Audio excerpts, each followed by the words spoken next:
بگو یارم چه بد گفتم، چه بد کردم که نزدت خویشتن را دیوانت کردم.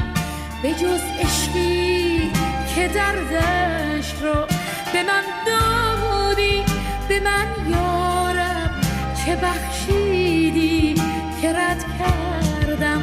فقط در عاشقی یارم مدد گفتم، شدم عاشق تمنای مدد کردم.